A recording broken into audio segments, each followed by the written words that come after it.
بسم اللہ الرحمن الرحیم۔ آج کی ویڈیو میں ہم بات کریں گے کہ کون سے ناؤنز کو کاؤنٹیبل ناؤنز میں شامل کرتے ہیں اور کون سے ناؤنز کو ان کاؤنٹیبل ناؤنز میں شمار کرتے ہیں۔ مجھ سے اکثر میرے اسٹوڈنٹس سوال کرتے ہیں کہ سر کچھ ایسی چیزوں کو بھی ان کاؤنٹیبل ناؤنز میں شامل کیا جاتا ہے جو کہ اگر ریاضی کی روح سے دیکھا جائے تو گنی جا سکتی ہیں یا ان کو شمار کرنا ممکن ہوتا ہے۔ جیسے 1 کلو چاول گنے جا سکتے ہیں، یعنی اگر کوئی بندہ ضد لگا بیٹھے کہ میں نے گننے ہیں تو پاسبل ہے کہ وہ ایک دن میں 1 کلو چاول گن لے۔ اسی طرح چائے کی پتی، چینی کی دانے وغیرہ وغیرہ، تو ان کو اگر میتھمیٹیکلی دیکھیں تو گنا جا سکتا ہے، بالکل وہ اپنی جگہ پہ ٹھیک ہیں۔ تو آئیں یہ جاننے کی کوشش کرتے ہیں کہ کاؤنٹیبل اور ان کاؤنٹیبل ناؤنز میں کیا فرق ہوتا ہے اور چاول یا چینی یا چائے کی پتی وغیرہ کو کیوں ان کاؤنٹیبل ناؤنز میں شمار کیا جاتا ہے۔ تو شروع کرتے ہیں آج کا ویڈیو۔ سب سے پہلے بات کرتے ہیں کاؤنٹیبل ناؤنز کی۔ کاؤنٹیبل ناؤنز واحد ہوں یا جمع ہوں، ان کو گنا جا سکتا ہے۔ لڑکے کاؤنٹیبل ناؤنز ہیں اور لڑکوں کو گنا جا سکتا ہے، اور کلاس میں ہر ایک لڑکے کی علیحدہ شخصیت، انفرادیت اور نام ہوتا ہے۔ اسی طرح کتابوں کے ڈھیر کو گنا جا سکتا ہے، اور ڈھیر میں موجود ہر ایک کتاب کی علیحدہ شناخت اور نام ہوتا ہے۔ یہ بات ذہن میں رکھیں کہ صرف ایسی چیزوں کو کاؤنٹیبل ناؤنز میں شمار کیا جاتا ہے یا کیا جانا چاہیے جن کی انفرادیت ہوتی ہے، علیحدہ شناخت ہوتی ہے اور علیحدہ نام ہوتا ہے۔ I own 3 books، میرے پاس 3 کتابیں ہیں۔ اب یہاں پہ یہ بات ذہن میں رکھیں کہ ان 3 کتابوں میں سے ہر ایک کتاب کا علیحدہ نام ہے اور جلد ہوتی ہے، یعنی انفرادیت ہوتی ہے۔ دوسری مثال ہے I took 3 photographs of him، میں نے اس کی 3 تصاویر کھینچی۔ اب اس میں ہر ایک تصویر انفرادی ہوگی، یعنی اس کی انفرادیت ہوگی اور ایک تصویر دوسری سے علیحدہ دکھے گی۔ تیسری اگزامپل ہے Do you have 10 candles، کیا آپ کے پاس 10 موم بتیاں ہیں؟ ان 10 موم بتیوں میں سے ہر ایک موم بتی علیحدہ بھی ایک ناؤن کے طور پہ ایگزسٹ کرتی ہے، یعنی علیحدہ ناؤن کے طور پر بھی جانی جاتی ہے۔ اب بات کرتے ہیں جی ان کاؤنٹیبل ناؤنز کی۔ ان کاؤنٹیبل ناؤنز ایسے ناؤنز ہوتے ہیں جن کو گنا نہیں جا سکتا، یا ان کاؤنٹیبل ناؤنز کو گننا بہت ہی مشکل کام ہے، یا ان کاؤنٹیبل ناؤنز کو گننے کا مقصد کوئی نہیں ہوتا۔ مثلا اگر ہم گندم یا چاول کے دانوں کو گننے لگ پڑیں تو اس سے ہمیں کیا حاصل ہوگا؟ ہم کون سا مار کا سر انجام دے سکتے ہیں ان کو گن کے؟ ان کاؤنٹیبل ناؤنز کے ساتھ ورب ہمیشہ واحد استعمال کرنا چاہیے۔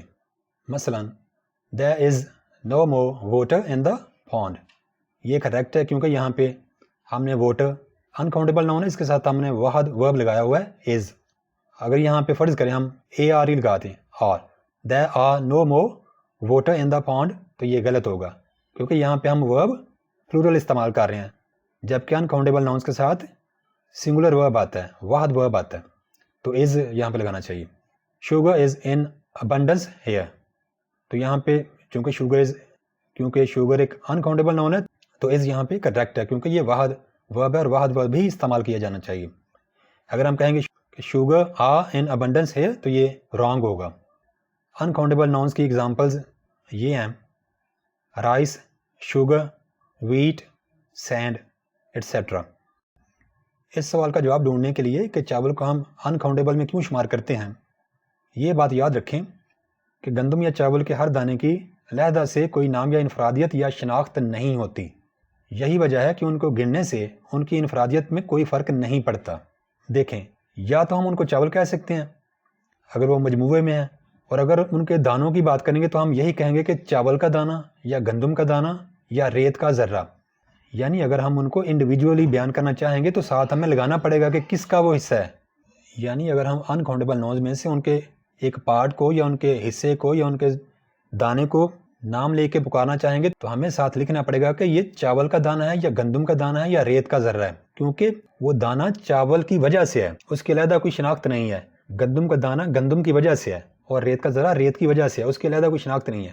اس لیے اگر ہم ان کی انڈیویجولیٹی بیان کرنا چاہیں گے تو بھی نہیں کر سکتے کیونکہ وہ ٹوٹل کا ایک حصہ ہے، اور جب ہم نے اس حصے کی بات کرنی ہے تو ساتھ ٹوٹل کا ذکر کرنا لازمی ہوگا کہ چاول کا دانہ یا گندم کا دانہ یا ریت کا ذرہ۔ اس کے برعکس جب ہم کسی کلاس میں لڑکوں کی بات کرتے ہیں اور اگر اس کلاس میں سے کسی ایک لڑکے کی بات کرتے ہیں، اس کلاس میں ہونے کے ساتھ ساتھ اس لڑکے کی علیحدہ شناخت بھی ہوتی ہے۔ فرض کریں کہ ایک بچہ ہے ارشد، وہ نہم کلاس میں، تو ہم یوں کہہ سکتے ہیں کہ نہم کلاس میں ارشد نام کا لڑکا، یعنی اس کی کلاس میں بھی شناخت ہے لیکن انڈیویجولی بھی شناخت ہے۔ جبکہ چاول یا گندم کے دانے کے بارے میں ہم اس طرح نہیں کہہ سکتے کہ چاولوں میں ارشد نامی چاول کا دانہ، بلکہ ہم یوں کہہ سکتے ہیں کہ چاولوں میں چاول کا ایک دانہ، کیونکہ چاول کا ایک دانہ چاولوں کی وجہ سے ہے، علیحدہ اس کی شناخت کوئی نہیں ہے۔ اسی وجہ سے کیونکہ کلاس میں لڑکے کی شناخت ہوتی ہے، اس لیے لڑکے کو ہم لڑکوں یعنی اس کی ہم پلورل بنا سکتے ہیں، ان کو کاؤنٹ کر سکتے ہیں۔ جبکہ چاولوں میں چونکہ چاول کی شناخت نہیں ہے اور چاول کل کا ایک حصہ ہوتا ہے، اس لیے ہم ان کو کاؤنٹ نہیں کر سکتے۔ ان کو جب بھی ہم نے مینشن کرنا ہوتا ہے تو ایز اے مجموعہ مینشن کرنا ہوتا ہے، اور اس کو کہتے ہیں میس ناؤن۔ اور یہی وجہ ہے کہ ہم چاول کو کاؤنٹ نہیں کریں گے، کیونکہ جب بھی چاول کو ہم لیں گے ایز اے مجموعہ لیں گے، اس کو علیحدہ شمار کر ہی نہیں سکتے ہم۔ تو کاؤنٹیبلز میں آپ نے ان چیزوں کو شامل کرنا ہے جن کی علیحدہ بھی شناخت ہوتی ہے۔ تو چاولوں کا، مٹی کا، ریت کا، پتی کا یا گندم کا، چینی کا جب بھی تذکرہ ہو سکتا ہے تو وہ مجموعے میں ہی ہو سکتا ہے، تو وہ مجموعے میں ہی ہو سکتا ہے اور صرف مجموعے کی شکل میں ہی پاسبل ہوتا ہے۔ یہی وجہ ہے کہ ان ساری چیزوں کو ہم انکاؤنٹیبل میں شمار کرتے ہیں، کیونکہ ہم ان کو کاؤنٹ نہیں کر سکتے۔ اب اگلی بات یہ ہے، کیونکہ ہم انکاؤنٹیبل ناؤنز کو شمار نہیں کر سکتے، گن نہیں سکتے، تو ان کی پیمائش کے لیے کیا کیا استعمال ہوتا ہے؟ تو ہم انکاؤنٹیبل ناؤنز کو مخصوص یونٹس سے پیمائش کرتے ہیں ان کی، یا ماپتے ہیں ان کو۔ مثلا دودھ یا پانی، کیونکہ انکاؤنٹیبل ہیں، ان کی جمع تو بن نہیں سکتی، تو ہم اس کی جمع بنانے کے لیے کسی اور ناؤن کا سہارا لیں گے۔ مثلا دودھ کا 1 گلاس، یا دودھ کے 4 گلاس، یا پانی کے 3 گلاس، اور چینی کا 1 کلو، یا چاولوں کا 1 توڑا، یا چاولوں کے 2 کلو، یا چاولوں کی بوری، وغیرہ وغیرہ۔ اس ساری بحث سے مجھے امید ہے کہ آپ کو پتہ چل گیا ہوگا کہ کون سے ناؤنز کو ہم نے کاؤنٹیبل ناؤنز شمار کرنا ہے اور کون سے ناؤنز کو انکاؤنٹیبل شمار کرنا ہے، اور جن ناؤنز کو ہم انکاؤنٹیبل ناؤنز شمار کر رہے ہیں ان کو کیوں کر رہے ہیں۔ اس کا جواب آپ کو مجھے امید ہے مل چکا ہوگا۔ اگر ابھی بھی آپ کے ذہن میں کوئی سوال ہے تو کامنٹس سیکشن میں آپ مجھ سے پوچھ سکتے ہیں۔ تو اگلے ویڈیو تک مجھے اجازت دیجیے۔ اللہ حافظ۔